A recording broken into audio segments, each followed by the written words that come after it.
Oui, c'est ça. Bienvenue à la séance de programmation en R. Euh, je me présente. Je suis Francis Banville. Je suis candidat au doctorat en écologie quantitative à l'Université de Montréal avec Timothée Poiseau. Moi, en général, j'utilise plus le langage Julia, mais j'ai quand même utilisé R plusieurs fois au courant de mon parcours. C'est ça. Aujourd'hui, on va vous présenter en fait un peu un survol de toutes les étapes d'un projet d'analyse.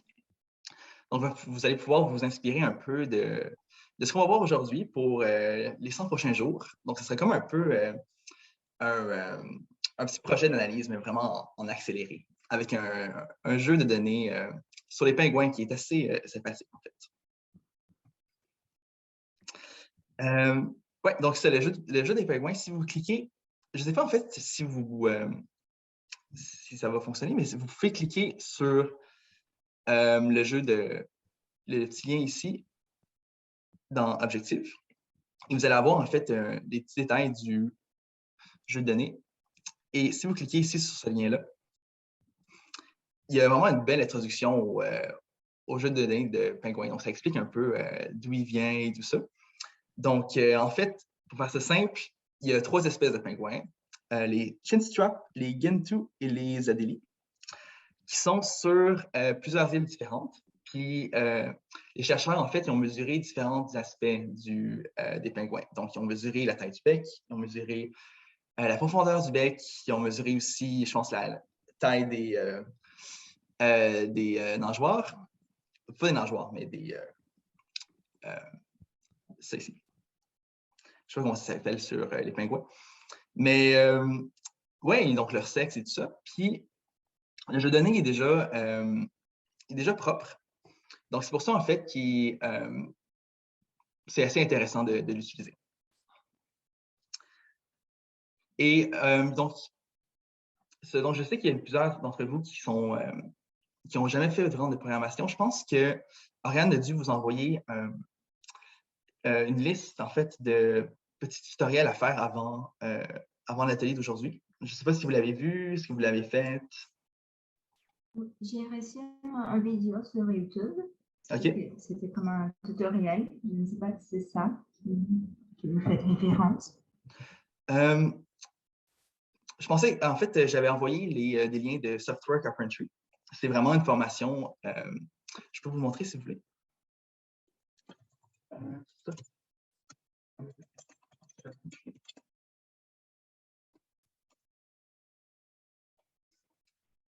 Si vous allez sur Software Carpentry, R for Reproducible Scientific Analysis, vous allez avoir une série d'ateliers, donc des ateliers vraiment d'introduction qui sont vraiment très bien expliqués, qui parlent vraiment de la base. En fait, je vous conseille, si vous n'êtes pas familière avec R, d'explorer un peu tout ça, parce que ça va vraiment donner une base assez solide pour votre projet de recherche. Puis vous allez voir un peu, ce que je vais faire aujourd'hui, c'est un peu une partie qui est un peu pas avancée, mais un peu plus différente.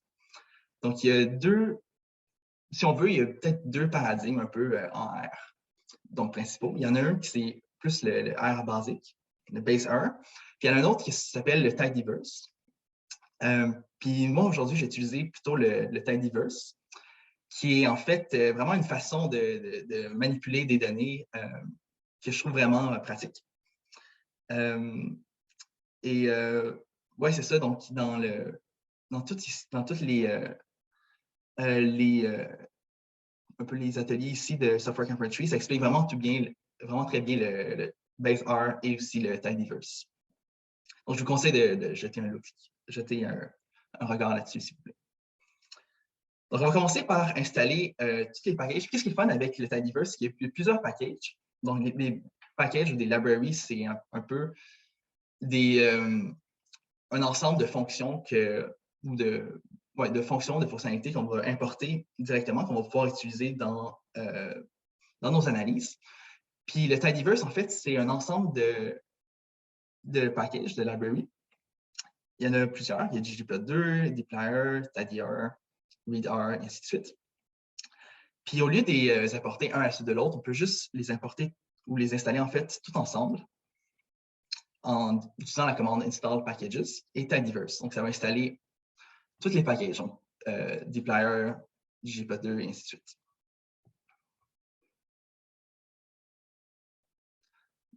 On va peut-être prendre 30 secondes, je pense, pour installer ça.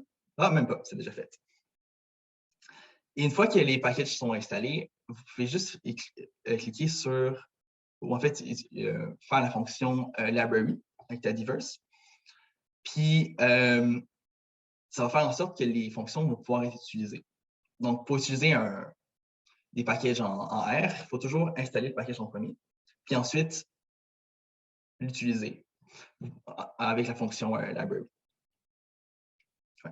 Donc, si vous avez des questions, n'hésitez pas à m'interrompre ou à lever la main ou à poser des questions dans le chat. Donc, oui, juste... Non, s'il vous plaît, vas-y. OK. Oui, Elena? Merci. En fait, c'est juste une petite question pour comprendre l'interface que vous utilisez. C'est comme, il est possible de dérouler les commandes, c'est comme les R, mais c'est pas exactement les R. C'est ça s'appelle un notebook.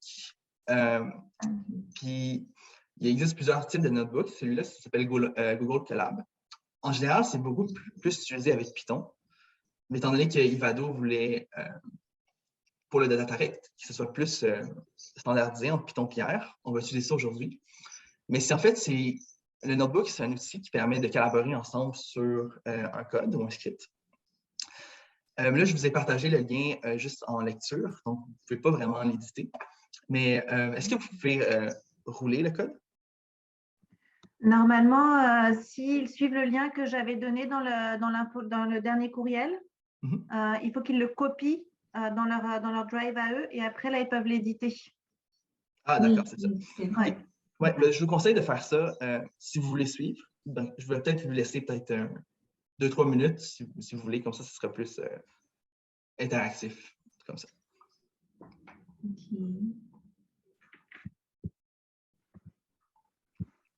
N'hésitez pas s'il y a des questions, puis vous pouvez les poser dans le chat. Et des fois, si je peux répondre, je vais le faire comme ça. Francis va pouvoir continuer. Est-ce que ça te convient comme ça, Francis? Oui, c'est parfait, merci. Excellent. Ça, puis aussi, Barbara, juste pour être sûr, pour copier les fichiers, en fait, c'est dans le fichier. Quand tu appuies sur le lien, il y a tout en haut, dans le menu, il y a Fichier. Et puis, tu peux faire enregistrer une copie. Ah oui, c'est OK. Ouais, dans le menu. Oui, une fois que c'est fait, vous pouvez ouvrir la nouvelle copie puis travailler là-dessus.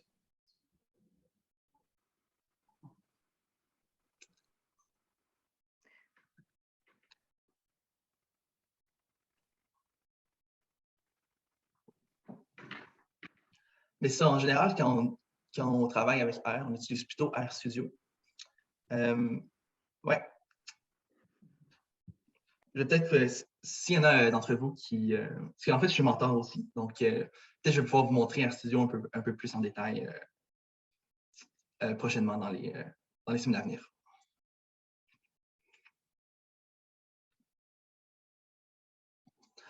Et à la gauche ici, vous allez avoir toutes les différentes étapes, si on veut. Donc, tout ce qu'on va voir. On va voir comment importer les données, on va voir comment explorer les données, comment visualiser les données, puis quelques petites analyses statistiques. Ouais. Donc, une fois que vous avez copié le notebook, est-ce que vous pouvez juste soit lever la main ou faire un petit crochet vert? Donc, est-ce que c'était Annie qui me posait la question tantôt? Oui, c'est moi. Ouais, okay. C'est que là, je n'ai pas accès, moi, à l'espace de collaboration sur mon ordinateur Windows, mais lorsque je l'ouvre sur le iPad, là, j'y ai accès, sauf que mon R est installé sur l'ordinateur. Fait que là, je sais comme pas trop quoi faire, là. En fait, si je ne me trompe pas, je pense qu'avec le notebook, tu peux l'utiliser directement. Je ne pense pas que le R doit être installé sur ton ordinateur. Je pense que tu peux juste l'utiliser directement sur le notebook. Mais normalement, tu devrais y avoir accès sur ton ordinateur aussi, si tu ouvres le lien. Bien, ça me dit Collab for Education account. Dans le fond, si je traduis, là, nous sommes désolés, vous n'avez pas accès à Collab, blablabla. Là. Annie, je te propose de régler ça après l'atelier, si tu arrives à suivre sur ton pad. Oui, parfait. Excellent. Merci.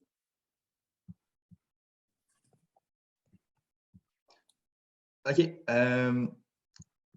OK, donc c'est ça. Donc, une fois que vous avez installé Tidyverse et que vous l'avez activé avec le library, vous pouvez directement loader le dataset de Penguin avec le URL qui est ici. Donc, il y a plusieurs façons d'importer un jeu de données. Nous, qu'est-ce qu'on va faire? Justement, on va l'importer directement sur de l'Internet. Donc, avec ce lien-là ici.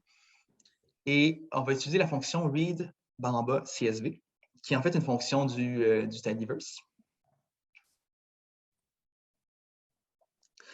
Et une fois que c'est fait, on va juste vérifier qu'on l'a bien installé avec la fonction add. Ici. Et là, ça va nous donner, add, en fait, nous donne les 6 premières lignes du jeu de données. Donc, on voit ici toutes les variables, donc species, le nom de l'espèce, island, le nom de l'île où se situe l'individu, bill length, qui est en fait la longueur du bec, bill depth, qui est la profondeur du bec, flipper length, qui est justement un peu l'espèce de nageoire du pingouin, la masse et le sexe. Et ici, en fait, on voit le Tidyverse, c'est très utile parce qu'il nous permet de voir directement c'est quoi le type des variables. Donc ici, on a character, qui est juste en fait un mot. Character pour le species, character pour le island. Double, en fait, c'est juste un nombre à virgule. Et un character aussi pour les sexes. Donc, avant de commencer à analyser un jeu de données, il faut toujours commencer par l'explorer. Excusez-moi, Francis. Est-ce que ce serait possible, sur celui-là, est-ce que ce serait possible de pouvoir répéter en fait le loading du dataset de Penguin? Je crois que j'ai raté. Oui, alors je ne sais pas qu'est-ce qu'il fallait copier et comment est-ce qu'il fallait ouvrir. Oui, c'est ça. En fait, il y a plusieurs façons d'importer un jeu de données. On pourrait télécharger le jeu de données, puis le mettre sur notre environnement de travail, puis l'importer à partir de là. Mais il y a une autre façon aussi qui est plus simple, c'est que quand le jeu de données est sur Internet, on peut tout simplement utiliser cette fonction-là ici, puis mettre comme argument l'URL de ton jeu de données. Ça va l'importer directement de Internet. C'est aussi pratique parce que si le jeu de données il change pour quelconque raison, ça va le updater directement, donc on n'aura pas besoin de le retélécharger à chaque fois. Et justement, donc si vous avez accès au Google Colab, vous n'avez pas besoin de copier ou d'écrire l'URL, vous pouvez juste le runner directement. Est-ce que ça a fonctionné? En fait, oui, mais je n'ai pas toutes les colonnes en fait. Comme les colonnes du dessous, là, avec les DBL et tout. Ah ouais, c'est parce que j'ai rajouté... Ah, ok, parfait. Excellent. Ouais, c'est ça. Okay, c'est bon. OK, donc on va commencer justement par explorer le jeu de données. Puis, Tidyverse, il y a vraiment une fonction qui est super utile, que j'aime beaucoup, qui s'appelle Glimpse.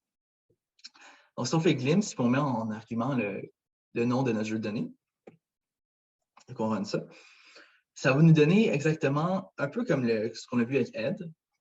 Donc, ça va nous donner le nombre de colonnes, 7, le nombre d'observations, 344, le nombre de lignes. Et ça va nous donner aussi le nombre de chacune des variables avec leur type ici. Et certaines des observations. Donc, c'est souvent les 6 ou 7 premières données. Donc, ça nous permet en fait de voir comme directement, avoir un glimpse, avoir une vue d'ensemble sur le jeu de données directement. Mais il y a aussi d'autres façons de le faire. Avec BaseR, il y a la fonction qui s'appelle struct, STR, qui est un peu comme structure, qui nous donne des informations un peu similaires, mais différentes. Donc, moi, j'aime mieux le premier, je trouve que c'est plus facile à lire. Mais ça nous donne donc les mêmes informations. Donc, il y a 344 lignes par cette colonne. Ça donne aussi le nom de chacune des variables avec leur type et certaines des observations. Tout ce qui est en bas, c'est pas si important, mais en fait, c'est juste une façon de savoir un peu c'est quoi le type des variables. Si on va avoir la dimension du jeu de données, donc le nombre de lignes et le nombre de colonnes, on peut juste utiliser la fonction dim, qui donne 354 et 7. Donc, c'est la dimension de notre jeu de données. On peut aussi savoir, parce que là, on a vu en haut, ici, tout avec Ed, on a vu qu'il y avait des NA. Donc, ça, c'est des non-assigned, donc c'est des missing values, donc des valeurs qui sont manquantes. Et il y a plusieurs façons de gérer ça un peu. Mais si on veut savoir il y a combien de valeurs manquantes au total, on peut utiliser la fonction is.na. On va juste enlever le sum, juste pour vous montrer.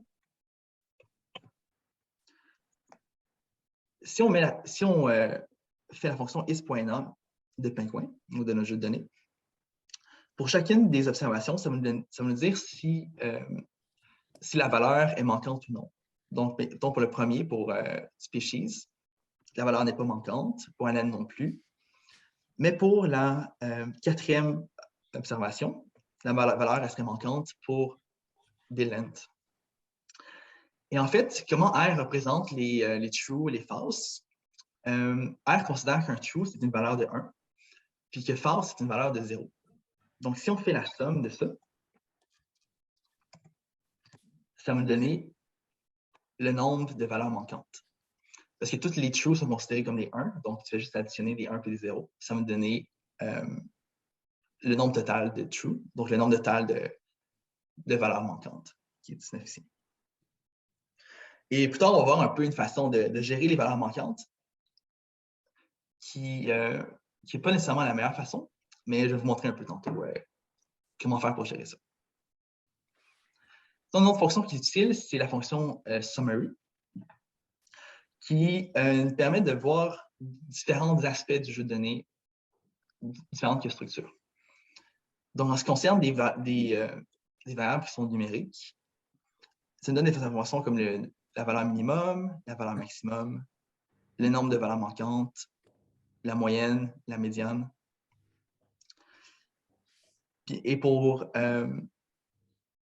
c'est ça. Et pour les variables qui sont des catégories ou des caractères, ça nous donne un peu moins d'informations, mais pour les variables qui sont numériques, ça nous donne vraiment beaucoup d'informations.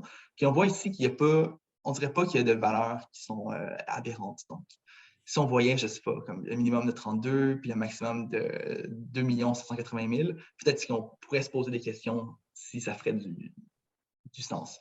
Mais là, en regardant ça vite, on voit qu'il n'y a pas vraiment de valeurs qui semblent très aberrantes à la première vue. Comme j'ai montré tantôt, on peut utiliser la fonction head pour avoir les 6 premières valeurs, en fait, les 6 premières observations pour chacune des variables. On peut aussi utiliser la fonction tail, qui est vraiment le principe, mais c'est les 6 dernières rangées, 6 dernières lignes de notre jeu de données. Et donc, si on voudrait avoir comme des informations un peu plus poussées, donc par exemple, si on veut savoir il y a combien d'observations pour chacune des espèces, il y a plusieurs façons de faire ça. Avec le tidyverse, il y a une façon qui de le faire avec la fonction group by, qui est en fait une façon de grouper les données par l'argument par la variable qu'on met ici. Donc ici, ça grouperait les données par chacune des espèces, puis ça ferait le compte. Donc, ça compterait le nombre de données après pour chacun des sous-groupes. Est-ce que quelqu'un sait c'est quoi cet opérateur-là? Vous pouvez juste enlever votre micro si vous voulez. Je pense que c'est pour filtrer. Je me trompe pas. Comment? C'est pour filtrer. C'est comme un filter. Je ne sais pas. Non, pas vraiment. Il y a une façon, il y a vraiment la fonction filter. Un pipe? Okay. Oui, exactement. Est-ce que tu peux expliquer c'est quoi un pipe? Mon Dieu, de l'expliquer. Oui. Je vais essayer de mettre des mots là-dessus. Là. En fait, à quoi ça sert? C'est, par exemple, on prend le dataset Penguins, puis dans le fond, ça sert à dire qu'on veut faire une action sur ce dataset-là. Plus ou moins. Je n'ai pas les bons mots pour l'expliquer, mais. Oui, mais c'est vrai, c'est un peu ça. Donc, qu'est-ce que ça fait en fait? C'est que ça va prendre ce qui est avant le pipe, donc avant le petit opérateur ici, et ça va le mettre comme premier argument de la fonction juste après. Donc ici, la fonction goodbye, en réalité, le premier argument, c'est le dataset.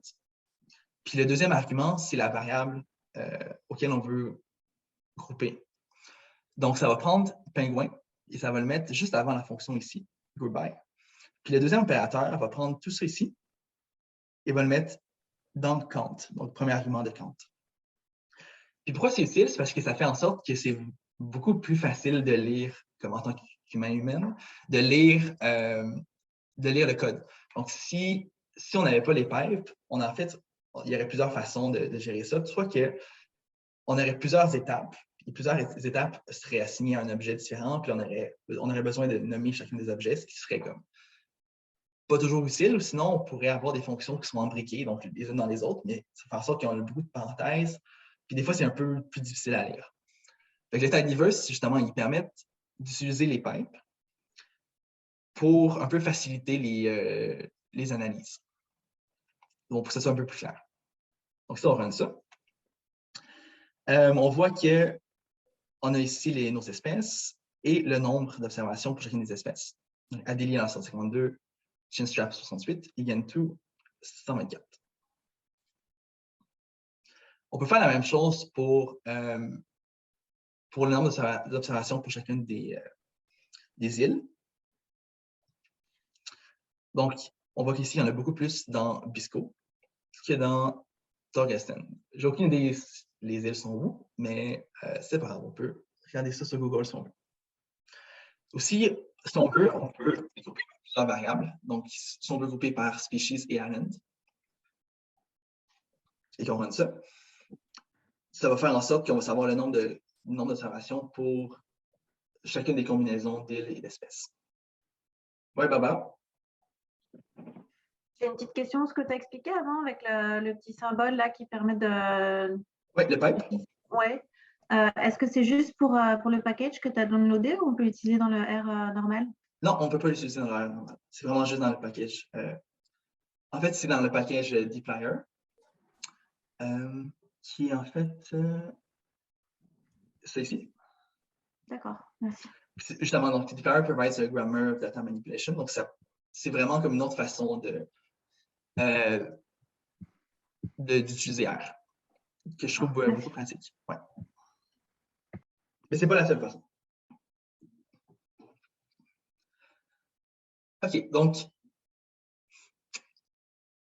une fois qu'on a notre jeu de données, qu'on l'a exploré un peu, il faut le nettoyer. Là, ici, quand on regarde notre jeu de données, il est pas mal déjà nettoyé parce qu'en fait, on s'attend pour un jeu de données nettoyé on s'attend à plusieurs choses. On s'attend notamment à ce que chaque ligne corresponde à une observation et chaque colonne corresponde à une variable, ce qui est le cas ici. On s'attend aussi à ce qu'il n'y ait pas vraiment de faute d'orthographe. On a vu quand on a fait les goodbye ici, qu'il semble avoir seulement trois espèces. S'il y avait une faute d'orthographe, si mettons le Gentoo, il y avait une des espèces qui a été écrite avec un U au lieu d'un O à la fin. Là, on l'aurait vu apparaître ici. Là, on aurait dû le change juste après. Sinon, on voit que les types des variables, c'est ce à quoi on s'attendait, et ainsi de suite. Mais la seule chose un peu dans notre jeu de données qu'on devrait gérer, c'est les valeurs manquantes. Donc, ça, c'est ce que je vous ai montré tantôt. is.NA, Penguin, ça dit pour chacun des éléments dans notre jeu de données s'il est manquant ou non. Head, c'est juste les 6 premières lignes. Et donc, c'est ça, on a des valeurs manquantes, puis il y a plusieurs façons de gérer ça. On peut les ignorer, dans le sens où on peut juste continuer à travailler avec les valeurs manquantes et un peu adapter nos méthodes d'analyse en fonction de ça. Sinon, on peut aussi essayer de faire comme certaines techniques statistiques pour gérer avec les valeurs manquantes. Puis ça, on ne va pas faire ça aujourd'hui parce que c'est un peu plus avancé. Ou sinon, une autre façon de faire, c'est de juste tout simplement d'enlever les lignes avec des valeurs manquantes. Mais ça, en réalité, c'est vraiment pas recommandé parce que ça fait en sorte qu'on perd beaucoup de données, puis on perd beaucoup d'informations. Fait que c'est vraiment pas ce qui est recommandé en réalité. Mais on va faire ça aujourd'hui juste pour simplifier nos analyses. Donc, il y a une fonction dans le tidyverse qui s'appelle juste drop NA. Et on va le rouler. Donc, ça va juste créer un nouveau jeu de données qu'on va appeler Penguin Clean sans les valeurs manquantes. Donc, si on fait add de Penguin Clean, on va voir qu'avant, on avait eu des valeurs manquantes pour la quatrième ligne, puis la quatrième ligne, en fait, est juste enlevée, tout simplement. Ici, on veut savoir il y a combien d'observations qu'on a enlevées. On peut faire le nombre de lignes de notre jeu de données initial, moins le nombre de lignes de notre jeu clean, ça donne 11. Donc, il y a 11 lignes qu'on a enlevées au total. Puis ça, c'est 11 lignes qu'on aurait pu utiliser si on n'avait pas fait ça. Si on avait utilisé une technique un peu plus... une meilleure technique là, pour gérer les valeurs manquantes. Okay. Est-ce qu'il y a des questions jusqu'à maintenant?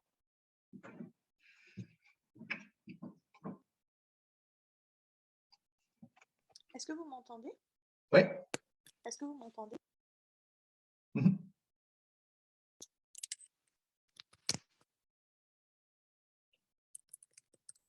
Oui, on t'entend. Ah. Vous m'entendez, ok. Ma question, c'est au final, comme il y a plusieurs variables, ouais. Et que parfois il y a juste une colonne où il va manquer une donnée, ça veut dire que ça supprime la totalité. Oui, c'est ça. Ok, donc je perds tout l'individu. Oui, exact. C'est pour ça que c'est pas recommandé. Là. Ok, ouais. Parce que justement, on perd beaucoup d'informations pour lui. On ne peut pas le remplacer par une valeur. Enfin, oui, on peut. Okay. C'est ça, il y a plusieurs façons de gérer ça. Une que je connais qui s'appelle Multiple Imputation. Ça fait en sorte que c'est comme une technique un peu qui essaie d'estimer les valeurs manquantes à partir des autres variables dans l'observation. C'est ça, c'est un peu plus compliqué, c'est pour ça qu'on ne fait pas ça maintenant, mais sur Internet, vous faites juste, aller sur Google et indiquer différentes façons de gérer les valeurs manquantes en R, puis ça va vous expliquer très bien comme les étapes à suivre. Ok, parfait. Ouais.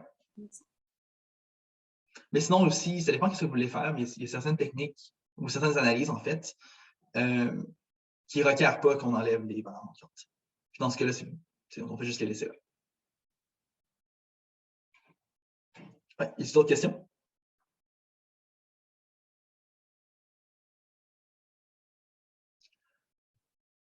OK.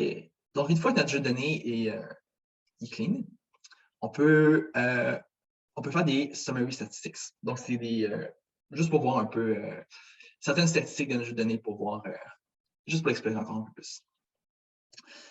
Donc, il y a une belle fonction dans le tidyverse qui s'appelle summarize if, qui va faire le summary de toutes les variables qui correspondent à une condition, qui respectent une condition. Donc, si je veux avoir, mettons, la moyenne de toutes les variables, je peux juste faire la fonction summary if, mettre le min ici, puis indiquer que je veux la moyenne de seulement les variables qui sont numériques. Si je voulais avoir au lieu de la médiane, ouais, donc juste runner ça. Donc, ça va nous donner justement la moyenne de chacune des variables qui sont numériques, donc double. Ici. Si je n'avais pas mis ça ici, le is numérique, ça m'aurait donné en fait juste des valeurs manquantes ou juste comme rien du tout pour les variables qui sont pas numériques, comme le sexe et l'espèce. Donc, si je veux avoir un tableau un peu plus clean, Summarization, c'est vraiment une fonction assez pratique. Si au lieu de vouloir la moyenne, je veux la médiane, je peux juste remplacer le mean ici, l'argument mean par médiane. Et ça va me donner ça ici. On voit justement que la moyenne et la médiane sont assez similaires, ce qui est normal, pour des données qui sont distribuées uniformément, ou normalement en fait. Et ouais, donc si on veut avoir mettons, la moyenne, mais pas totale, mais pour chacune des espèces, on peut faire le même principe, mais juste ajouter ici un goodbye sexe. Donc, ça va me donner justement la moyenne de chacune des variables pour les femelles et pour les mâles. Puis ici, on voit que les mâles, en général, ont tendance à être un peu plus gros que les femelles. On peut faire aussi la même chose pour, si on veut avoir, je ne sais pas, la moyenne de chacune des variables, mais pour les différentes espèces sur différentes îles. On peut faire la même chose. Mais juste le goodbye par species et island. Donc, pour chaque combinaison d'espèces et d'îles, on aurait les valeurs moyennes de chacune des variables ici. Directement. Ouais. Est-ce qu'il y a des questions? Oh, OK. OK. Donc, l'autre étape après, c'est de visualiser les données. Donc, visualiser les données, ça te permet de faire plein de choses. Ça me permet un peu de voir s'il y a des relations des variables. Ça me permet de voir la distribution de nos variables. Ça permet aussi de voir s'il y a des valeurs aberrantes. Ça me permet vraiment de comprendre un peu notre jeu de données vraiment mieux que si on n'avait pas fait de visualisation. Juste avec des summary statistiques, ce n'est pas toujours évident. Souvent, c'est mieux de visualiser les jeux de données. Donc, dans le Tidyverse, il y a un package qui s'appelle ggplot2, qui a vraiment toute une syntaxe pour faire la visualisation. Puis c'est vraiment, on n'est pas obligé de faire ça, mais ça crée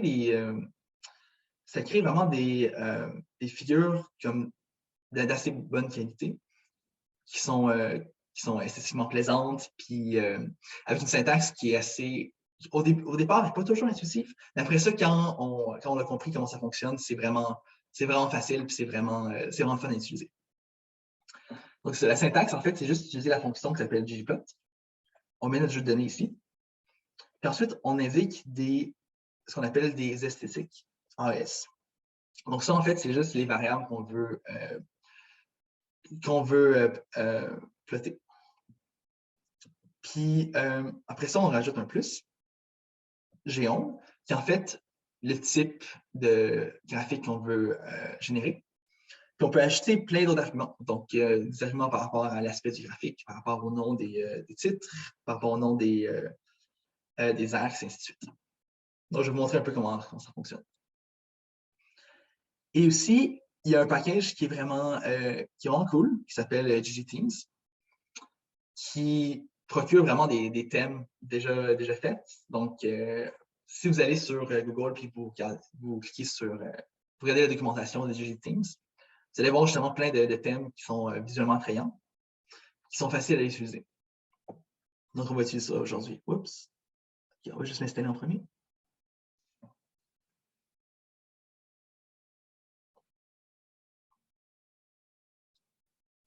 Mais justement, ça, c'est facultatif. C'est vraiment juste parce qu'on peut créer des beaux graphiques.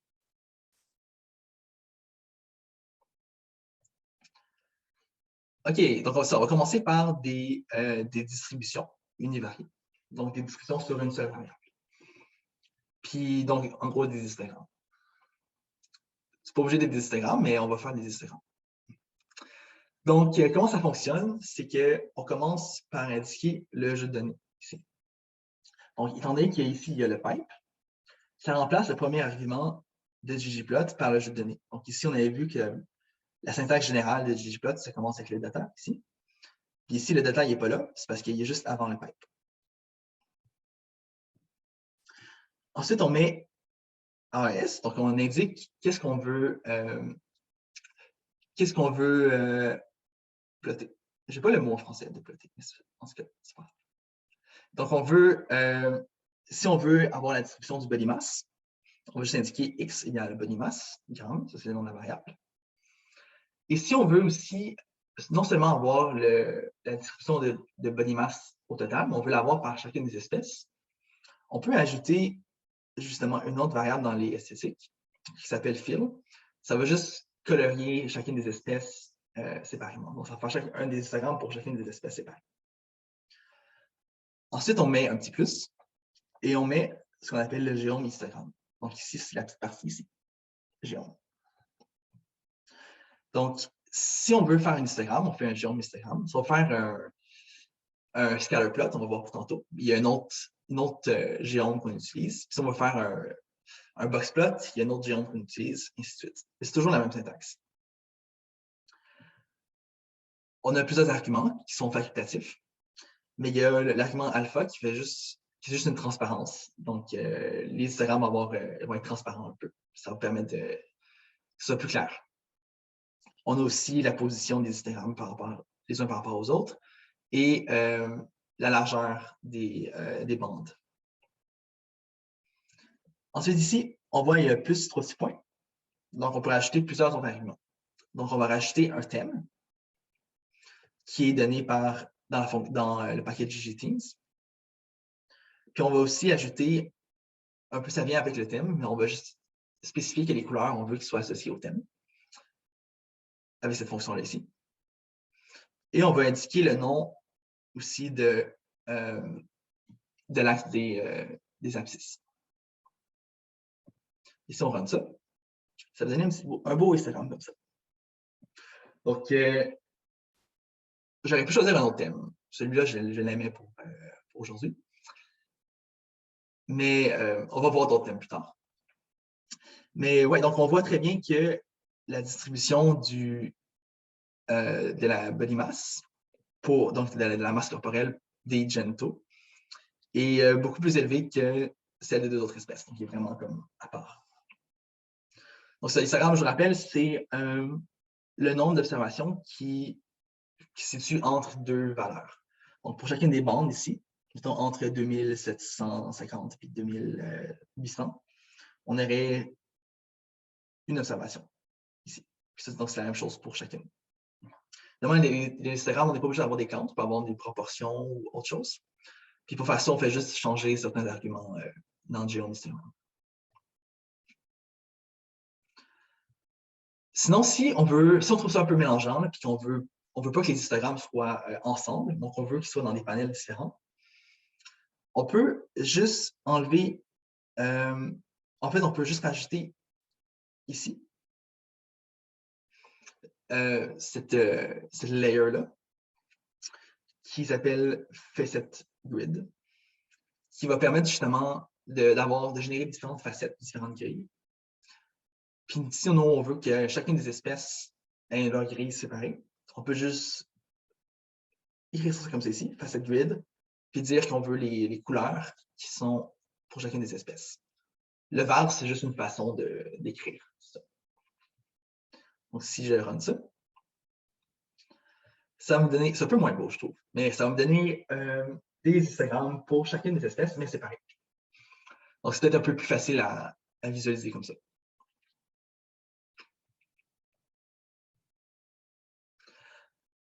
Pour les données qui sont catégoriques, oui, est-ce qu'il y a une question? Oui, c'est une petite question. Comment on peut savoir tous ces paramètres des couleurs? Comment on peut passer? Ici, en fait, il y a l'information. Oui. Oui, sur Google, c'est vraiment bien indiqué. Donc, il y a plusieurs comme tutoriels, il y a plusieurs exemples. Donc, si on va sur ggplot, R, histogramme, maintenant. Automate un histogramme. On va cliquer là-dessus. Puis là, ça va nous dire un peu comme justement les couleurs et tout ça, les exercices. Puis, vraiment comme étape par étape. Oups. Bon, c'est pas grave. Mais ouais, il y a plusieurs tutoriels. Il y a aussi ggplot, en fait, il y a vraiment une très bonne documentation. Donc, ouais. Donc, si tu lis un peu comme si tu veux, mettons, changer la couleur, tu fais juste comme aller sur Google et dire comme How to change the color of Instagram, ggplot. Puis ça va vraiment être bien indiqué. Ça veut dire aussi les choix qui sont disponibles et tout ça. OK, merci. Ouais.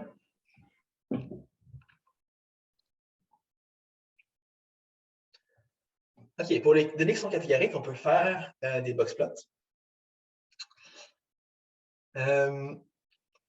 Donc, les boxplots, en fait, c'est juste, ça représente un peu la distribution des données, mais différemment, avec certaines valeurs importantes, comme la médiane et tout ça. Donc, ici, on a vu dans la syntaxe qu'on commence avec le jeu de données.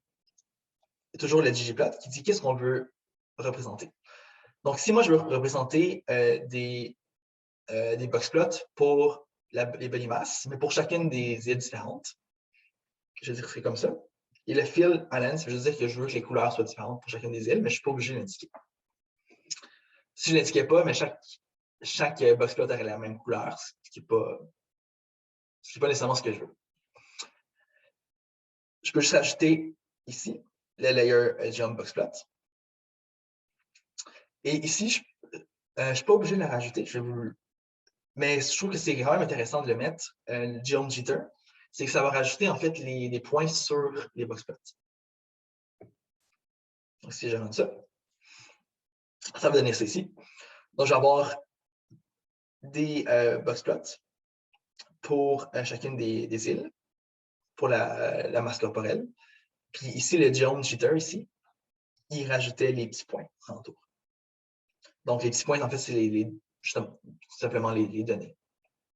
Puis le jitter, ça fait en sorte qu'au lieu que les données soient comme toutes ensemble, qu'on ne les voit pas, ça crée une espèce de dispersion, une dispersion un peu comme aléatoire pour qu'on voit mieux les données. Donc, si j'enlève le jitter ici, puis que je rends ça, j'aurais tout simplement les boxplots un peu plus clean. Puis, ouais, donc les boxplots sont représentés par la médiane ici, par les quartiles. Donc, c'est la donnée à partir de laquelle 25% des données sont en bas ou en dessous ou au-dessus. Donc, ici puis ici. Puis, ici, les petits points, c'est des données qui sont pas aberrantes, mais en fait, qui se distinguent beaucoup plus des autres. Donc, ici, on a... En fait, ça dépend des boxplots, ça dépend des arguments qu'on utilise. Mais en général, c'est 1,5 fois l'écart interquartile, on appelle. Donc, ici, on a le premier quartile, donc la valeur à laquelle 25% des données sont inférieures. Ici, on a le troisième quartile, donc c'est la valeur à laquelle 25% des données sont supérieures.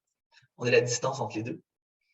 Puis, si on prend cette donnée-là ici, puis qu'on rajoute 1,5 fois la distance, ça va nous donner cette valeur-là ici, à peu près. Puis ça, le point, en fait, c'est des données qui sont supérieures ou inférieures à ces limites-là. Donc, ça permet de voir un peu, justement, comment les données se dispersent. Question Francis, excusez-moi. Oui. Est-ce que tu pourrais remontrer quelle est la ligne que tu as effacée pour pouvoir en voir? Oui, j'espère que... C'est laquelle? C'est geom jitter. Parfait, merci beaucoup. Oui, c'est ça. Moi, j'aime mieux rajouter ça là, dans mes analyses. Dans les figures que je publie. Je trouve que c'est encore beaucoup plus informatif que seulement des boxplots. Mais ça dépend, en fait, qu'est-ce que vous voulez faire. Là. Si vous avez comme, je sais pas, 50 boxplots dans une même figure, peut-être que vous ne voulez pas comme rajouter trop d'informations, mais pour ça ici, il y en a juste 3, puis je trouve que c'est assez utile. Sinon, on a aussi les classiques nuages de points. Donc, ici, au lieu de faire... Ici, on a utilisé geom boxplot. Ici, on a utilisé geom histogram. Et pour faire des nuages de points, on va juste utiliser geom point.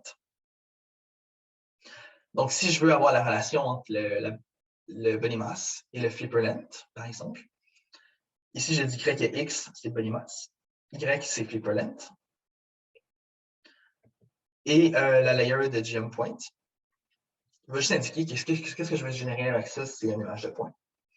Avec des arguments qui sont facultatifs, moi, je vais changer la transparence et la couleur des points. Ça pourrait être autre chose. Puis j'ai aussi choisi un autre thème, le thème Few. Et j'ai indiqué aussi le nom de l'axe, des abscisses et des ordres. Si je clique dessus, ça va me donner juste un petit graphique comme ça. Puis là, on voit directement que c'est assez utile de générer ça parce qu'on voit qu'il y a une relation assez claire entre le body mass et le flipper net.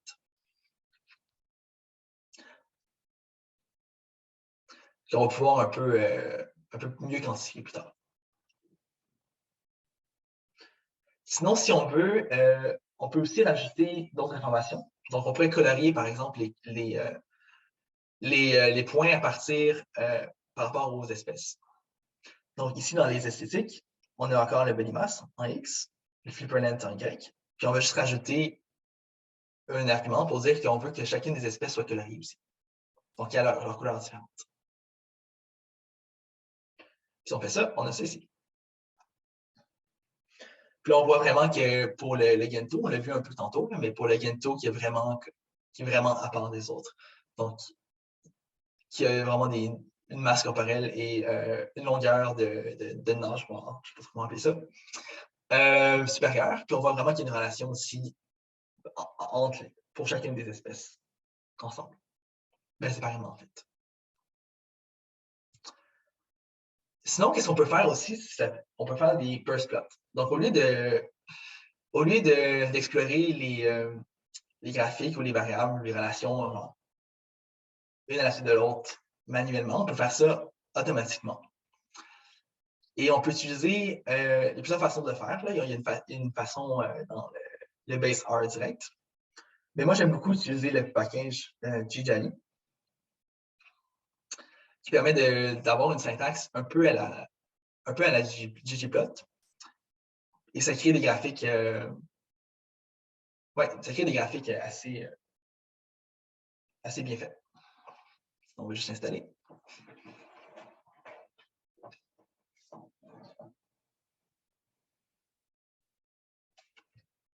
On va l'activer. Et c'est assez simple. On fait juste utiliser la fonction ggpairs. On a le nom de notre dataset, de notre jeu de données. On indique les colonnes qu'on veut plotter. Et on a aussi les différentes esthétiques. Donc, par exemple, si je veux que mes espèces soient coloriées ensemble, ou coloriées séparément, en fait, et une valeur de transparence qui est facultative. Et si je run ça, ça va me donner ça ici. Donc, ça fait en sorte que pour chacune des variables, on a pour chacune des paires de variables, on a des nuages de points ici. Donc, par exemple, ici, ça, c'est la relation entre bill length en X et bill depth en Y. Ça, c'est tout colorié par différentes espèces. Donc, ça, c'est tous les panneaux qui sont dans le coin inférieur gauche. Dans la diagonale, c'est un peu ce qu'on a vu tantôt. Tantôt, on a vu fait des histogrammes, mais ça s'appelle des density plots. C'est un peu le même principe que les histogrammes, mais je trouve que c'est un peu plus clair. Donc, c'est juste la distribution des données. Donc, c'est par espèce. Donc, ici, on voit que l'adéline, il y a une bill length beaucoup plus petit que les deux autres espèces, par exemple. Dans le coin supérieur à droite, c'est juste des valeurs de corrélation. Donc, si y a une corrélation de variables, ça va être indiqué ici. Si les corrélations entre deux variables, mais dans les sous-groupes, ça va être indiqué ici aussi. Puis les étoiles, ça indique juste si c'est significatif ou non. Donc ça, c'est pas une analyse à proprement parler, mais ça permet de voir un peu, ça permet peut-être de guider un peu nos analyses qu'on va faire après. Ouais. Est-ce que vous avez des questions par rapport à ça?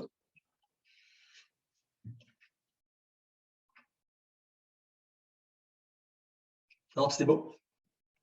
Okay.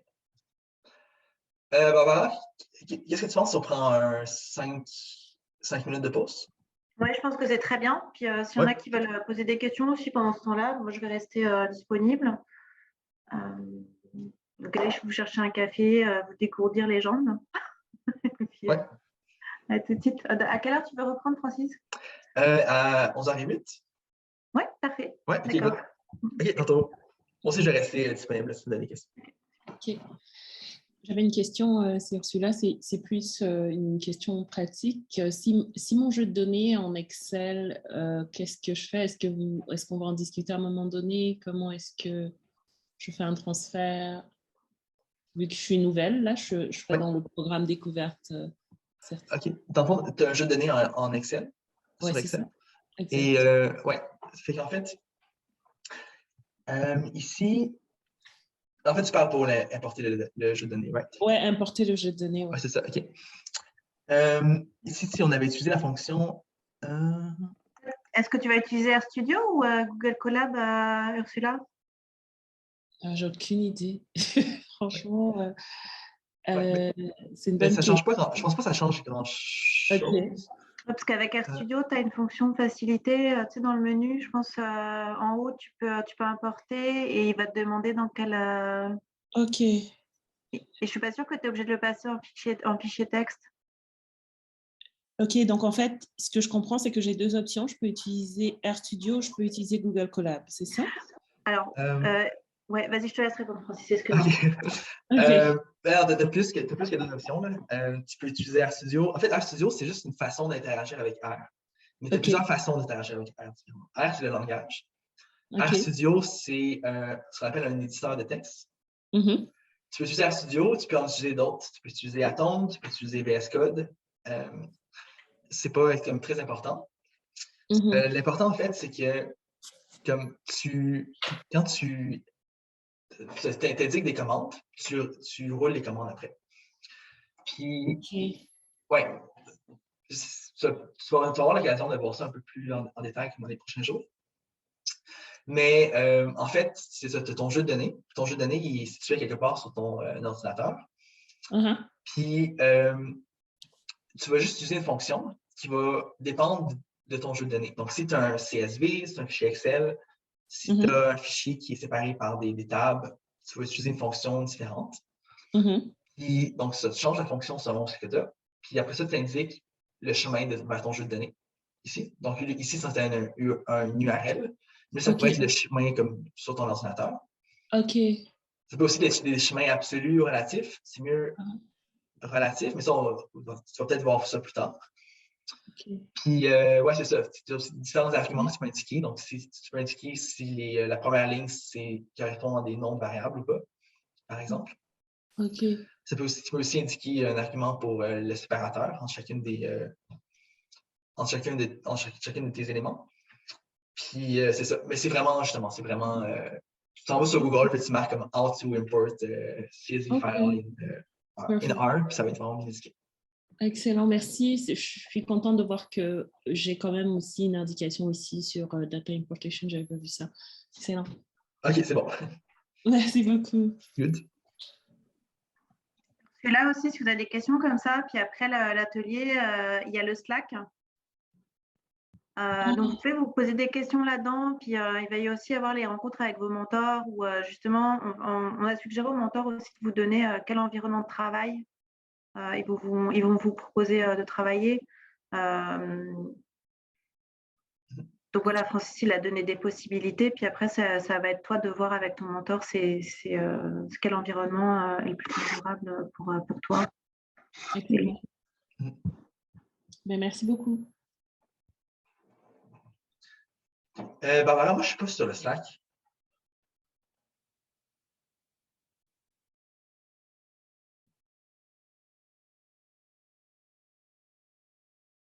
Je pense qu'il faut juste télécharger l'application, c'est ce que j'ai fait, mais je ne comprends pas plus. Si je vois plusieurs canaux. Oui, c'est normal. C'est ça. En fait, je pense qu'ils t'ont envoyé un lien aussi. J'ai cliqué sur le lien que j'ai reçu dans un courriel et ensuite j'ai téléchargé l'application et il me demandait justement de mettre l'organisation, je l'ai mis, mais j'ai l'impression de m'être cantonnée dans un canal. Peut-être que j'aurais pas dû mettre de quelle organisation je viens. Je sais pas comment ça marche. Non, mais en fait, ce Slack, ça fonctionne. Attends, je vais peut-être te montrer. Ok, Tu vois mon d'accord. Slack? Oui, je le vois. Ouais, c'est ça. Tu as différents canaux. Oui, c'est ça. Puis tu peux cliquer comme ajouter des canaux, parcourir tous les canaux, puis tu vas voir comme s'il y a d'autres canaux auxquels tu n'es pas abonné.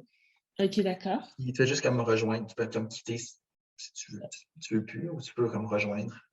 Ok, je rejoins des canaux. Mais comment je fais pour voir quelles sont les autres personnes qui sont dans le Slack? Parce que là, moi, par exemple, là, je pense que tu as mis bio. Moi, en fait, au début, il me demandait quelle est l'organisation et j'ai mis l'ISM, mais il n'y a personne dans ce canal-là, donc j'ai l'impression que je ne vois pas forcément d'autres personnes. Je ne sais pas si c'est mais ça se peut que pour certains canaux, tu sois tout seul.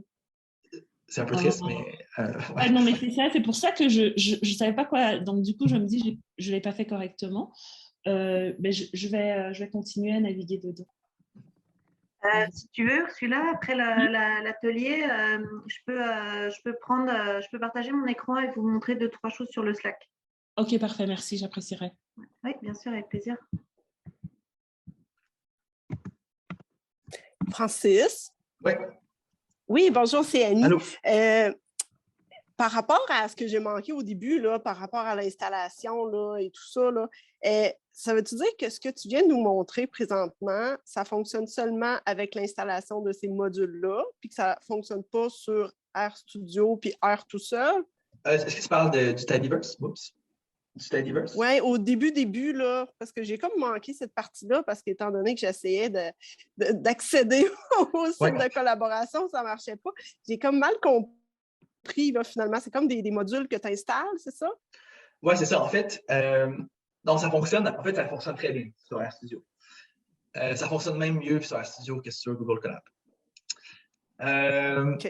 C'est ça, comment ça fonctionne R, c'est que, pas juste R, tu as différents langages de programmation, mais R en particulier. Tu as le langage R qui vient avec des fonctions qui sont déjà installées, si on veut. Puis tu as aussi des packages, des librairies. Ça, c'est des gens là, comme moi et toi là, qui décident de créer des fonctions puis les partager pour qu'elles soient disponibles pour tout le monde. Puis, c'est ça, on peut utiliser ces packages-là qui sont écrits par d'autres personnes, d'autres chercheurs. On peut juste installer leur package avec cette fonction-là ici. Il y a différentes façons de faire, mais c'est la plus simple. Donc, on installe le package, puis après ça, on l'importe dans notre environnement de travail avec la fonction library. Puis après ça, on peut utiliser toutes les fonctions qui sont dedans. Ici, le Tidyverse, c'est des packages qui sont spéciaux. En fait, c'est un ensemble de packages. Okay? On pourrait les installer séparément, on pourrait les importer séparément, mais on peut tous les importer ensemble aussi parce qu'ils fonctionnent très bien ensemble. Puis le Tidyverse, en fait, qu'est-ce que ça fait? C'est que c'est juste une autre syntaxe qui est proposée. Donc, tu sais, tu as la syntaxe de R de base, mais tu as aussi la syntaxe du Tidyverse. Puis, il y a de plus en plus de gens qui se tournent vers le Tidyverse parce que c'est vraiment pratique. Ça permet d'avoir une syntaxe qui est super propre, puis super claire. Il y a des gens qui n'aiment pas ça. Okay? Il y a des gens qui rejettent un peu cette idée-là, mais il y a beaucoup de personnes qui aiment ça parce que justement, c'est très pratique. Ça fait des beaux graphiques, ça fait des... C'est vraiment une autre façon de manipuler les jeux de données, mais ce n'est pas obligatoire.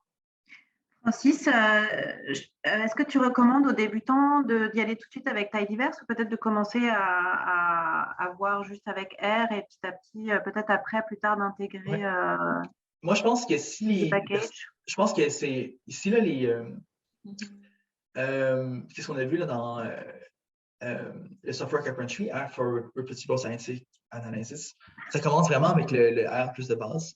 Et après ça, ça s'en va vers le Tidyverse. Mais je pense que c'est bon de savoir un peu les deux, parce qu'en fait, c'est rare qu'on va utiliser le Tidyverse tout seul. Souvent, on va utiliser comme certaines fonctions, certaines fonctionnalités du base avec le Tidyverse. Fait que, je pense que c'est important d'avoir une vue d'ensemble, mais c'est correct aussi, c'est pas quelque chose qui est avancé. Donc, n'importe qui peut l'utiliser, mais pas tout le monde va l'utiliser aussi efficacement. Ça dépend comme de l'expérience qu'on a et tout ça. Mais je ne conseille pas nécessairement aux débutantes d'utiliser le base ARM. Ils peuvent utiliser aussi le Tidyverse directement. Ouais. Merci. Ça répond à la question. Ouais.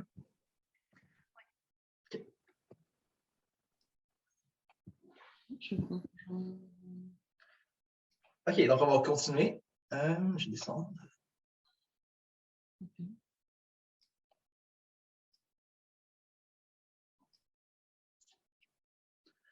OK, donc ça, on a vu comment importer les données, comment... Je te vois pas. Ouais, celui-là, est-ce que tu peux juste muter? OK, c'est bon. On a vu comment importer les données, différentes façons d'explorer les données assez rapidement. On n'a pas vraiment vu comment nettoyer les données parce que notre jeu de données était déjà propre. Mais on a vu un peu comment enlever les valeurs aberrantes. On a fait des statistiques sommaires, on a visualisé un peu les données. Puis là, maintenant, la prochaine étape, c'est d'analyser les données. Donc, on a un peu vu à quoi ressemblaient nos données. On a vu des relations potentielles entre des variables. Puis là, on va vraiment utiliser des techniques statistiques pour analyser ça plus officiellement, en guillemets. Donc, la première chose qu'on va faire, c'est comparer des variables. Donc, par exemple, si je veux savoir si la taille ou la masse varie entre différentes espèces, il y a plusieurs tests qu'on peut faire, mais il y a un test qu'on va utiliser qui s'appelle le Mann-Whitney test, qui est en fait un test qui teste si deux distributions sont identiques ou non. Okay? Donc, l'hypothèse nulle, c'est que deux distributions sont identiques. Ouais, ça, je ne vais pas trop rentrer dans les détails aujourd'hui par rapport au test statistique, mais ça demande quand même un cours complet dédié juste à ça, mais je pense que vous allez voir un peu plus tard dans d'autres ateliers. C'est vraiment juste pour explorer. Donc, ça, c'est ce qu'on a vu tantôt. On a vu des box plots pour ces différentes espèces, puis on voit vraiment que le Gentoo, il semble avoir une taille beaucoup plus grande que les autres. Mais on se demande, est-ce que c'est statistiquement significatif ou non? Et donc, est-ce que la différence qu'on observe ici, est-ce qu'elle est significative ou pas? Donc, qu'est-ce que je veux dire par significatif? C'est est-ce que la distribution un peu qui underlie les différentes distributions de données, est-ce que c'est la même ou c'est des problèmes de distribution différentes? Donc, qu'est-ce qu'on va faire? C'est qu'on va appliquer le Mann-Whitney test, qui est un test non paramétrique. Donc, qu'est-ce qu'on va faire? C'est en R, simplement une fonction qui s'appelle wilcox.test. Puis, la syntaxe, c'est ceci. Donc, le Mann-Whitney test, en fait, ça compare deux distributions, donc 2 à 2. Donc, qu'est-ce qu'on va faire en premier? C'est qu'on va juste filtrer pour avoir seulement avoir les deux espèces. Donc, je vais choisir au hasard. Mais pas au hasard, en fait, mais Gentoo et Chinstrap. Donc, si je veux comparer seulement ces deux-là ensemble, je vais commencer par créer un autre jeu de données. Je vais appeler Gentoo Chinstrap. Je vais partir de mon jeu de données clean et je vais filtrer. Donc, avec la fonction filter. Ici, ça veut juste dire que je filtre toutes les valeurs d'espèces qui sont dans ou qui font partie de Gentoo et Chinstrap.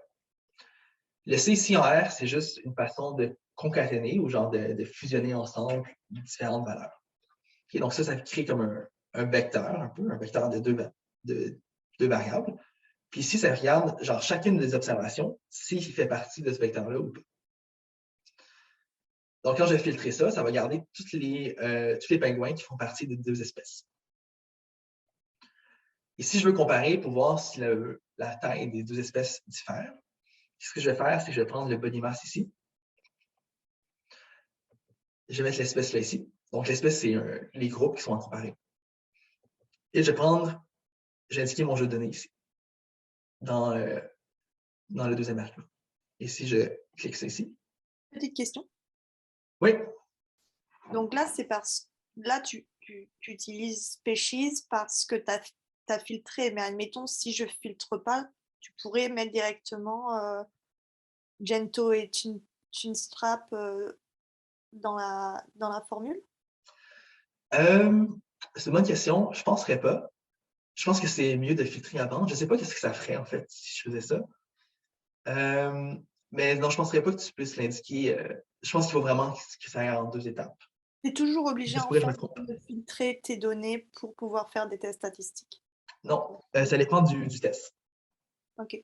Oui, mais pour ce test-là ici, étant donné qu'on veut comparer 2 à 2, c'est mieux de filtrer en premier. Okay. Ouais. Puis c'est aussi plus clair de faire ça comme ça. Donc, ça donne ça ici. Donc, est-ce que quelqu'un serait capable d'interpréter ça ici? Qu'est-ce que ça veut dire?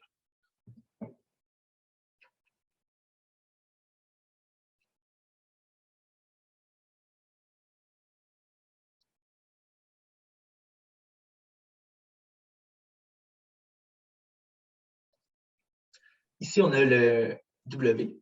Ça, c'est la valeur de la statistique. On a le p-value. Donc, la valeur en P, en fait, c'est toujours... Quand on fait des tests statistiques, on a un alpha, qui on a une valeur qu'on doit comparer à la valeur P. Et ça, je ne vais pas rentrer dans les détails, parce que vous allez voir ça plus tard.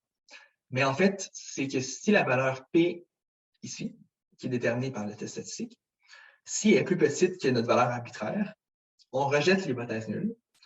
Et si elle n'est pas plus petite, donc si elle est plus grande que la valeur arbitraire, on ne rejette pas l'hypothèse nulle. On n'accepte pas, mais on ne la rejette pas. Ici, dans ce cas-là, on a une valeur P qui est vraiment, vraiment, vraiment petite. Okay? Donc, qui est pratiquement égale à 0. En écologie, la valeur arbitraire qu'on utilise, l'alpha, c'est 0.05. Okay? C'est comme ça. Mais c'est ça. Étant donné que le p-value est plus petite que 0.05, on rejette l'hypothèse nulle.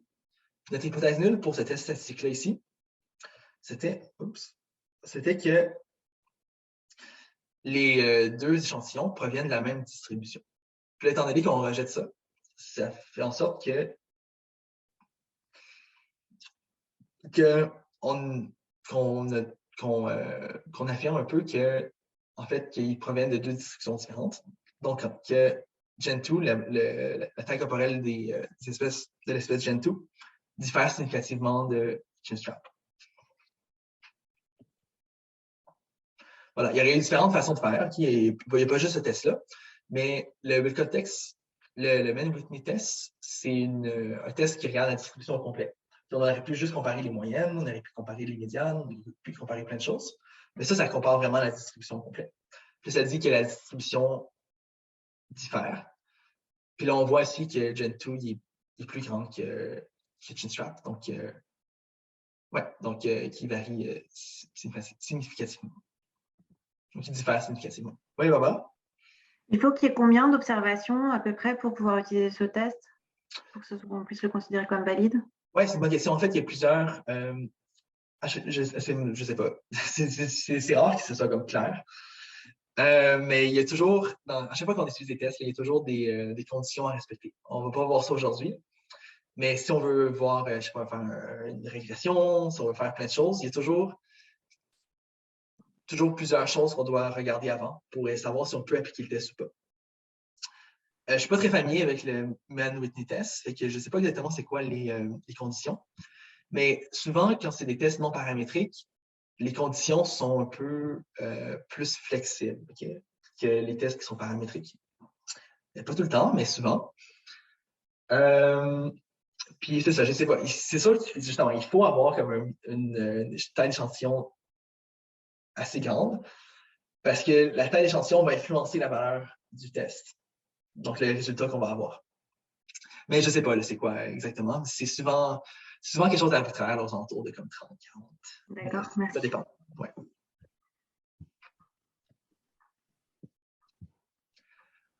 OK, là, on va regarder les corrélations.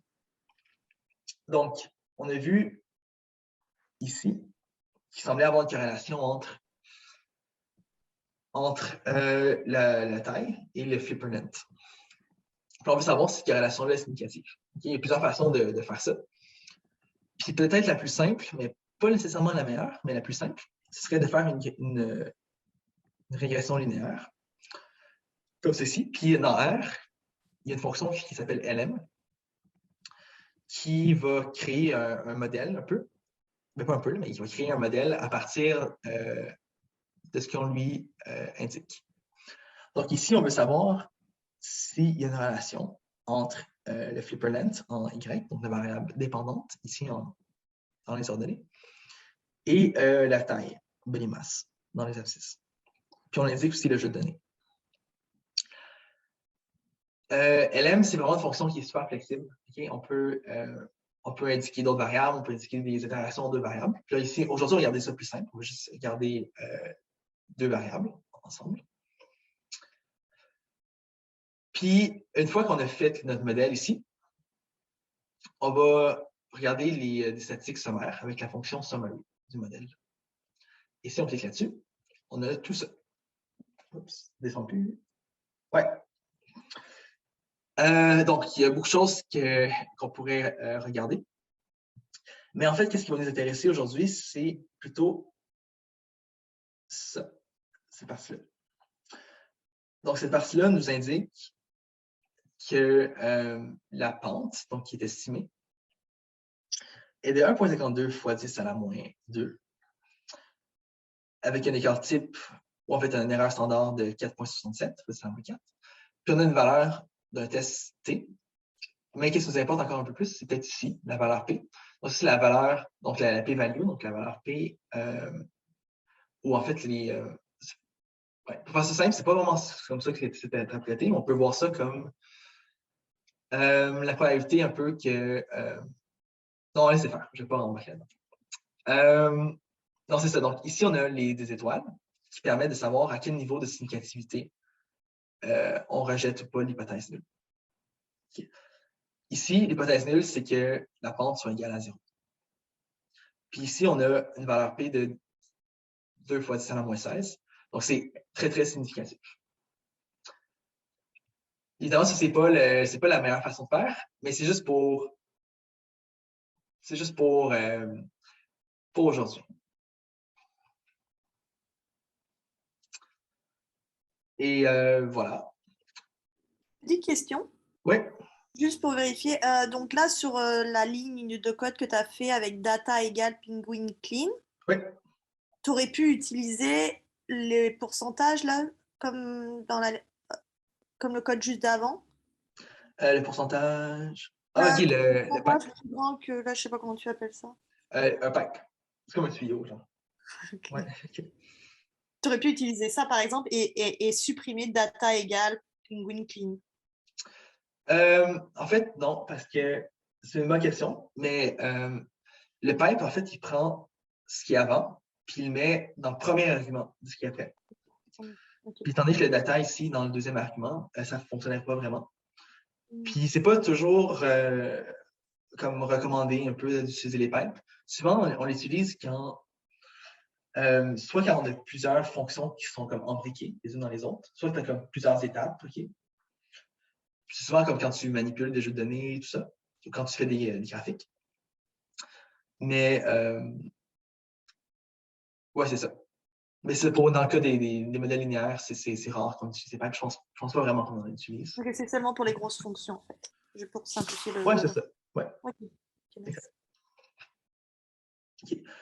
Puis aussi, dans le summary, ça nous donne de différentes valeurs, comme le R carré, puis le R carré ajusté.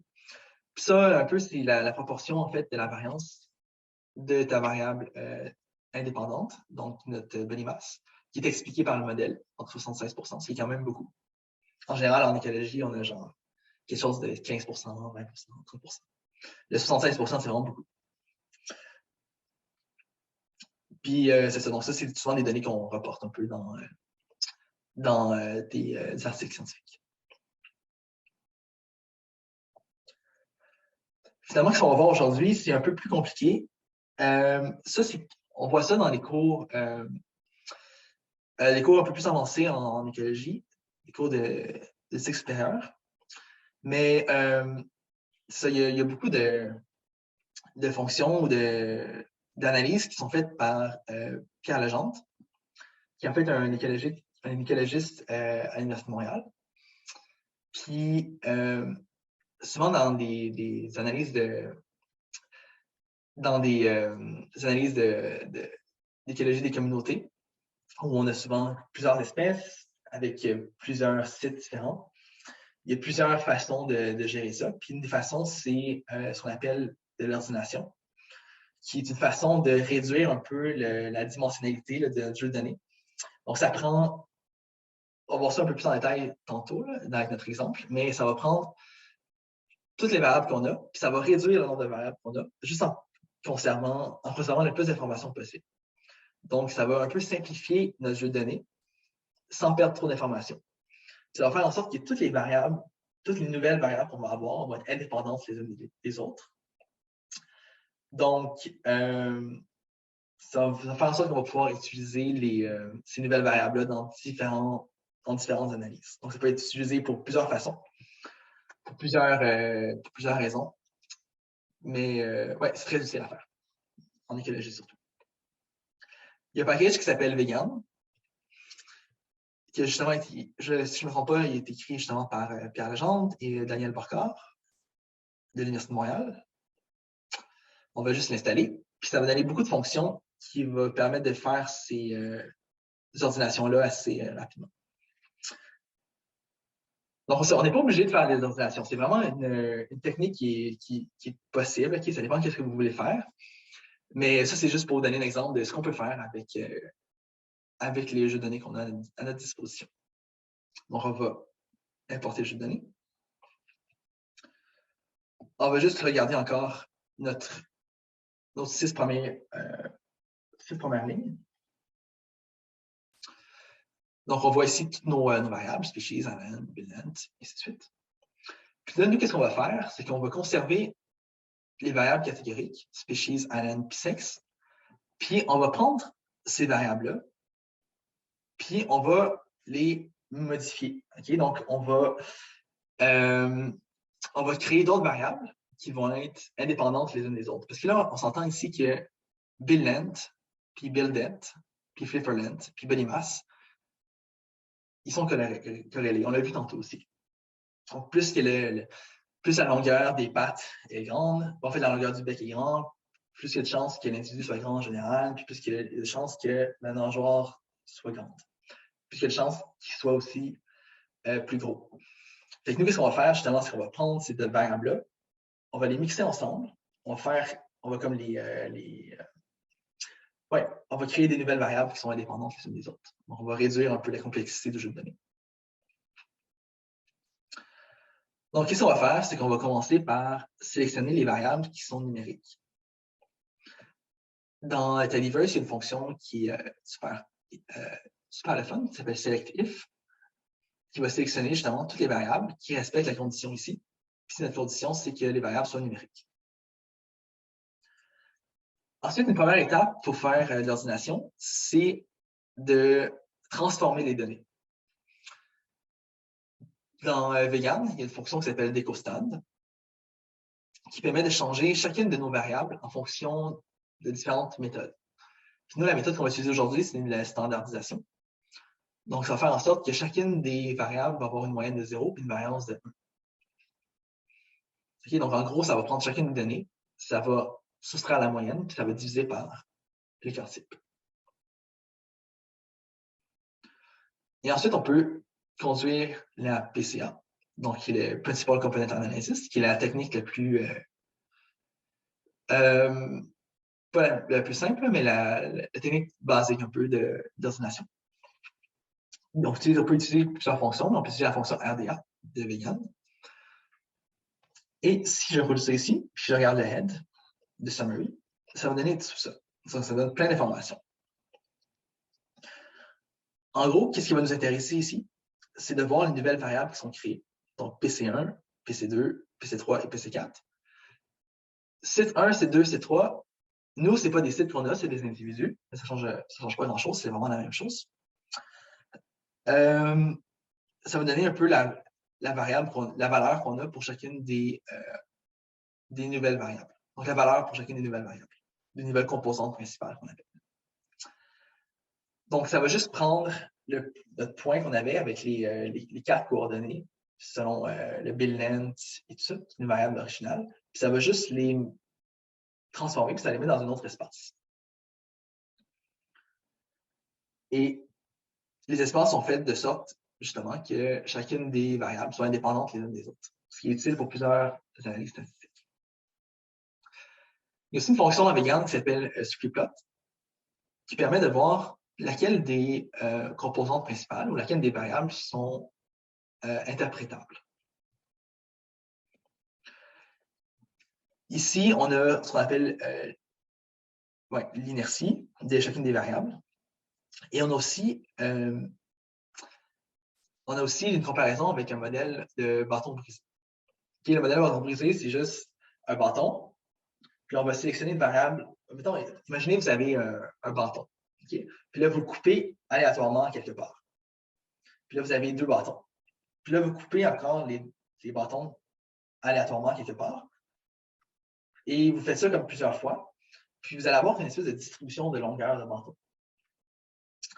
Puis quand on compare l'inertie de nos variables avec l'inertie du Broken Stick Model, donc du modèle de bâton brisé,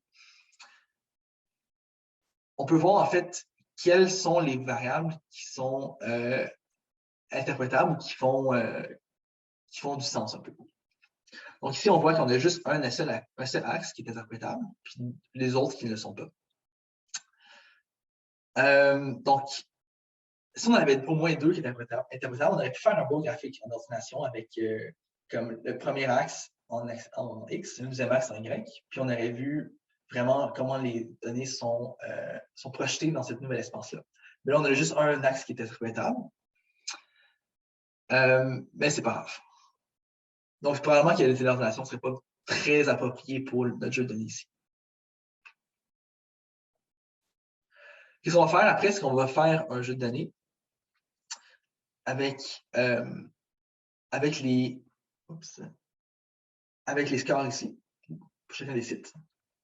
Mais on va juste rajouter les autres variables qu'on a enlevées. Donc, le species, allen, puis sexe. Donc, ce que j'ai fait ici, c'est que j'ai pris mon jeu de données clean. J'ai sélectionné les variables, species, allen et sexe, puis j'ai rajouté les scores ici, avec la fonction bind column, qui fait juste simplement ajouter les colonnes au jeu de données. Ici, Penguin, puis c'est scores. C'est juste notre summary ici, qu'on a vu tantôt. J'ai pris la valeur des sites. Puis Astable, c'est un peu comme un data frame, mais un peu différent, qui est proposé par le Tidyverse. Donc, ça fait juste mettre les sites dans un data frame. Et ça fait en sorte que je vais pouvoir les rajouter dans mon Penguin Clean avec les 3 variables.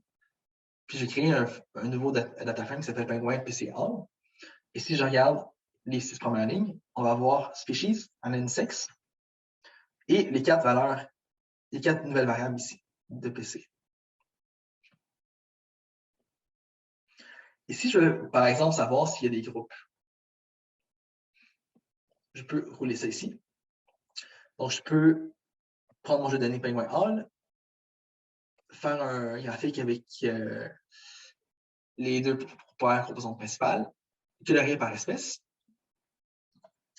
Et on peut voir s'il existe des groupes ou s'il existe des clusters qu'on appelle, qui sont évidents à partir de ces graphiques-là. Donc, ça permet un peu de voir s'il y a des espèces qui se distinguent un peu des autres. Ici, on voit vraiment que le Ginkgo, comme on l'a vu tantôt, dans l'espace de l'ordination, il se distingue vraiment des autres. Puis on a vu tantôt que c'est parce qu'en fait, c'est une espèce qui est un peu plus grosse, de façon générale. On peut faire la même chose, mais colorier par les îles. Puis ici, on voit l'île de Biscoe, qui est différente. Puis en fait, si on plonge un peu plus en détail, c'est parce que en fait, l'ensemble des Gentoo se situe sur l'île de Biscoe. Puis on a vu ça tantôt quand on a fait je ne sais plus c'est où, mais quand on a fait la combinaison entre les espèces et les îles, on voyait que vraiment l'ensemble des Gentoo étaient sur Biscoe. On peut aussi colorer par sexe pour voir s'il y a des groupes qui se forment. Il y a l'air d'avoir un peu de groupes qui se forment, mais c'est un peu plus ambigu, mais quand même. Les femelles se trouvent principalement ici, puis les mâles principalement dans cet espace-là ici. Et finalement, on peut faire un peu ce qu'on a fait tantôt avec ggpairs, puis comparer les espaces ici. Puis, qu'est-ce qui est intéressant, c'est voir la valeur de corrélation là ici. 0, 0, 0, 0, 0, 0. Donc, ça nous montre vraiment que chacune des nouvelles variables ici sont indépendantes les unes des autres. Donc, on va pouvoir les utiliser. On ne va pas faire ça aujourd'hui, mais on va pouvoir les utiliser dans des analyses qui demandent justement à ce que les variables soient indépendantes. Imaginez si on fait, je ne sais pas, un modèle de régression ou un modèle quelconque, puis une des exigences du modèle, c'est soit que les variables soient indépendantes les unes des autres, ou indépendantes le plus possible les unes des autres. On pourrait faire une ordination, puis juste retransformer les variables pour les mettre dans un nouvel espace où chacune des variables sont indépendantes les unes des autres.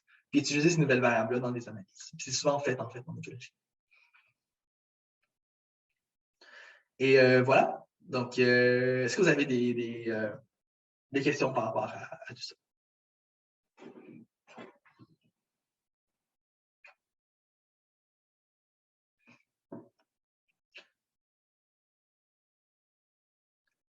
Justement, dans votre projet, on ne s'attend pas à ce que vous faisiez une ordination. C'est une possibilité. Mais ça dépend vraiment de ce que vous voulez faire. Là, il y a plusieurs façons de faire. Je pense qu'il y a peut-être un atelier où vous allez voir ça un peu plus en profondeur. Mais ouais. Est-ce que tu as une question, Elena? Oui, j'ai une petite question.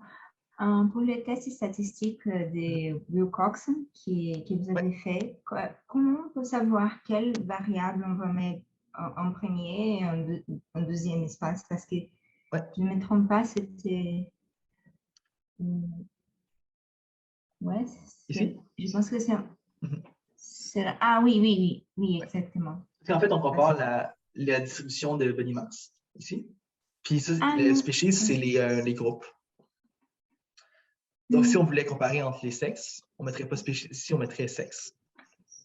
Non, je m'excuse, c'est pas ça. C'est quand vous avez comparé, je pense que c'est la taille des nageoires et body mass avec un Wilcoxon test, si je ne me trompe pas. Je vais trouver ici.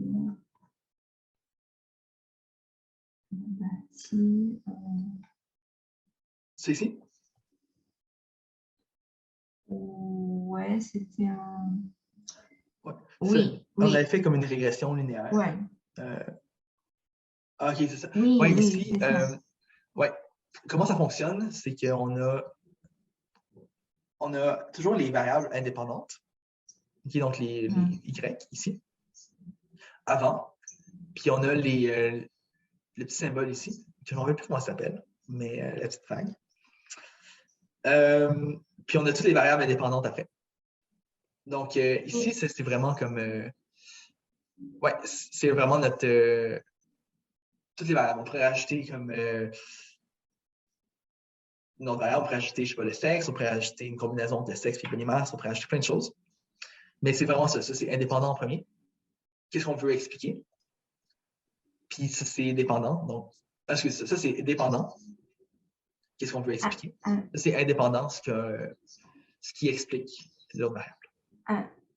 OK, mais alors pour savoir qu'est-ce qui est indépendant et dépendant, alors ça, c'est votre hypothèse à vous Ouais, de exact. détester. OK. Ouais. Ok. Moi, je trouvais que ça faisait plus de sens de faire ça comme ça. Mais j'aurais pu très bien faire l'inverse, d'expliquer l'attaque corporelle avec les flippernet. Ah, OK. Et Ouais. ça change les résultats, je suppose. Ça dépend du modèle, mais ça peut changer les résultats. OK. Merci.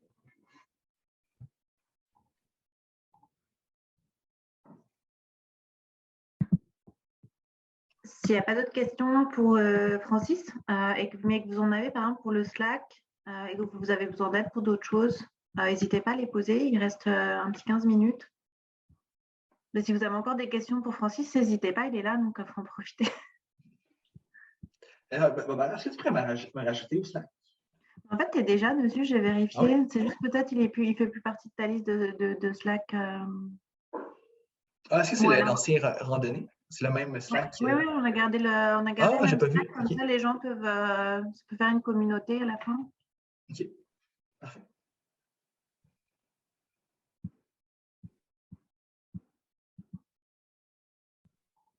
Barbara, Oui. sur Slack, vous avez mentionné qu'il y avait un canal R, mais je n'ai pas trouvé. Il y a plusieurs. Il y a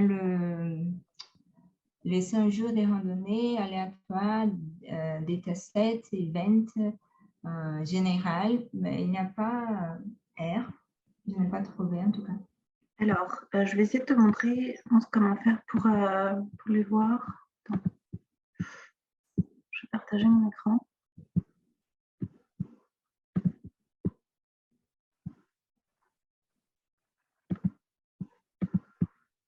Voilà. Donc, est-ce que tout le monde voit mon écran? Oui. Donc ça, c'est le Slack des 100 jours de randonnée. Je pense que si tu vas sur Canal, parcourir les canaux, je pense que là, tu vas pouvoir voir tous les canaux qui sont disponibles et tu vas pouvoir sélectionner ceux dans lesquels tu veux.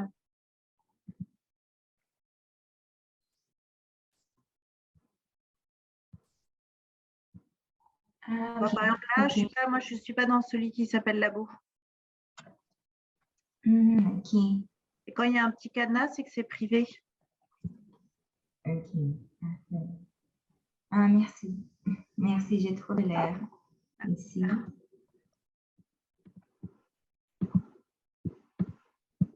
Est-ce qu'il y a d'autres questions au sujet du Slack?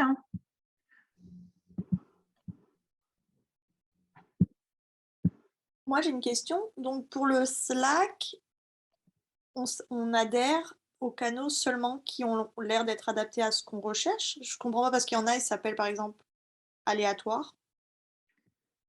Oui. C'est... En fait, ouais. Je vais pas recevoir les notifications si j'adhère pas, par exemple. Ouais, c'est ça. Mais après, c'est là, on voulait aussi qu'il y ait des canaux où on puisse échanger sur d'autres choses pour que ce soit un petit peu vivant. Donc, par exemple, il y en a un qui s'appelle Dans tes oreilles quand tu codes. Puis, on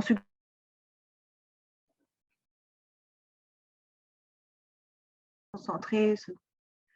Donc, c'est pas, il n'y a aucune obligation à adhérer à ce canal, mais si on est intéressé, c'est ça, on peut adhérer à tout ce qu'on veut.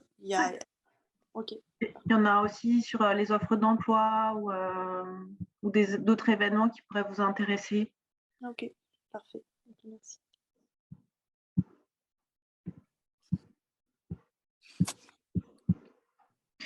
Et vraiment, j'insiste beaucoup là-dessus, mais il ne faut vraiment pas hésiter à poser ces questions sur le Slack, parce qu'en fait, c'est là où vous allez avoir des réponses. Et en répondant aussi aux questions des autres randonneurs, ça va vous aider aussi à savoir à jauger en fait de votre compréhension. C'est assez formateur comme exercice. Je vois que Martin, tu as une question? Oui, bonjour Barbara. Donc, tout va bien dans Slack. Par contre, je vois que c'est un essai gratuit que j'ai qui est en cours. Est-ce que l'essai gratuit va fonctionner tout le long des 100 jours? Est-ce que c'est seulement 30 jours? Qu'est-ce qui se passe par la suite? Pour le Slack? Oui. Non, mais ça va fonctionner. La seule chose qui se passe, c'est qu'on est limité au nombre de messages qui vont être conservés. Donc, ça veut dire qu'il ne faut pas considérer ça comme un endroit où vous allez pouvoir retrouver de façon pérenne l'information. Au bout de, je pense que dès qu'on a plus de 10 000 des messages, ils commencent à effacer au fur et à mesure. Donc, c'est une information importante, une question que vous avez posée, puis vous voulez vraiment conserver la réponse. Il ne faut pas s'attendre à ce qu'elle reste sur le Slack. OK, mais normalement, dans le fond, le volet gratuit, la fonctionnalité gratuite va être active jusqu'à la fin du randonnée. Tout à fait. OK, merci.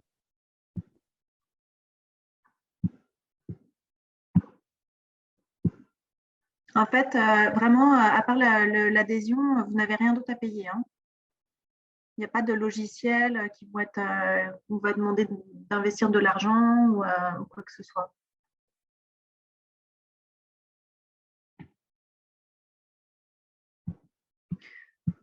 S'il n'y a pas d'autres questions, peut-être que je vais vous laisser pour votre pause lunch. Juste un petit rappel. Donc, à 13h, c'est le webinaire de Philippe Després, donc, qui est chercheur à l'Université Laval. Il est vraiment la pointe pour tout ce qui est bonne gestion des données dans le domaine de la santé. Donc, je vous conseille fortement d'y assister. Le lien Zoom n'est pas le même que celui de ce matin. Donc, il vous a été transmis par l'infolettre. Si vous ne l'avez pas, regardez tout de suite et n'hésitez pas à me texter, soit via le Slack, soit par courriel, pour pouvoir y assister. Et puis, je pense que ça fait pas mal le tour de mon côté. Francis, tu veux rajouter le petit mot de la fin? Oui, c'est ça. Après ça, il y a aussi la séance de présentation pour les mentors. Donc, ouais, je vous invite à y participer. Moi, je me propose aussi comme mentor. Super. Merci beaucoup, en tout cas, Francis, OK. pour ta présentation. Bon appétit tout le monde. À plus tard. Merci, bon appétit. Bye. Merci beaucoup. Merci beaucoup.